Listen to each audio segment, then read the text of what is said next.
ناظرین اکرام السلام علیکم، آپ کا ہمارے چینل ٹی ایس انڈیا میں استقبال ہے۔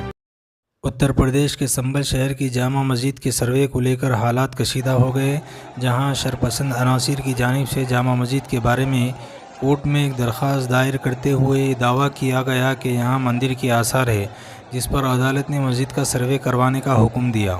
جب ذمہ داران سروے کے لیے آئے تو مسلمانوں نے اس پر اعتراض کرتے ہوئے کہا کہ یہ صدیوں سے مسجد ہے جس میں ہم اور ہمارے آبا و اجداد نماز ادا کرتے آ رہے ہیں۔ جب یہ واضح ہے تو پھر سروے کس بات کا؟ کیا کوئی بھی آ کر یہ کہہ دے کہ فلاں مسجد مندر تھی، فلاں گھر مندر تھا، تو کیا عدالتیں راست اس کا سروے کرنے کا حکم دے دیں گی؟ اور اسی طرح کافی اعتراضات کیے گئے، لیکن پولیس اور ذمہ داران نے کسی کی نہیں سنی۔ نتیجتاً لوگ احتجاج کرنے لگے، جس پر پولیس کی جانب سے لاٹھی چارج کیا گیا اور حالات دیکھتے ہی دیکھتے بگڑنے لگے۔ پھر پولیس کی جانب سے لاٹھی چارج، شیلنگ اور بعض افراد کے مطابق گولیاں بھی چلائی گئی۔ سوال یہ پیدا ہوتا ہے کہ ذمہ داران اور پولیس کو اتنی جلدی کیوں تھی سروے کروانے کی؟ اگر پہلی ملاقات میں لوگوں سے بات چیت نامکمل تھی اور کوئی نتیجہ نہیں نکلا تو کیا یہ بہتر نہیں تھا کہ پولیس اور ذمہ داران دوسری اور تیسری میٹنگ کر لیتے؟ کیا اس طرح مسئلہ سنگین ہونے کے بجائے بہتر انداز میں سلجھ نہیں جاتا؟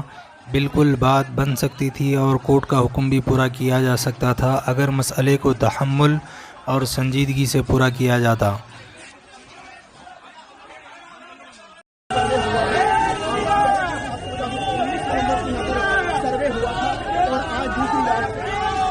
اور ہماری عدالتوں سے بھی گزارش ہے کہ حالات کو پیش نظر رکھے، کیونکہ آج کل ہر کوئی صرف مذہبی منافرت پھیلانے کے لیے غیر ضروری مسائل لے کر کورٹ چلے آتے ہیں۔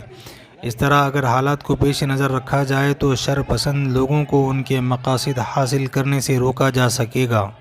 ویڈیوز میں صاف طور پر دیکھا جا سکتا ہے کہ کچھ شرپسند ایسے حالات میں بھی پولیس کی موجودگی کے باوجود مذہبی GSR کے نعرے لگا رہے ہیں۔ یہ بات سمجھ میں آتی ہے کہ ذمہ دار سروے کے لیے آئے ہیں، پولیس ان کی مدد کے لیے آئے ہیں، لیکن یہ لوگ یہاں پر کیوں موجود ہیں؟ کیا ان پر پولیس کی جانب سے کوئی کارروائی ہوگی؟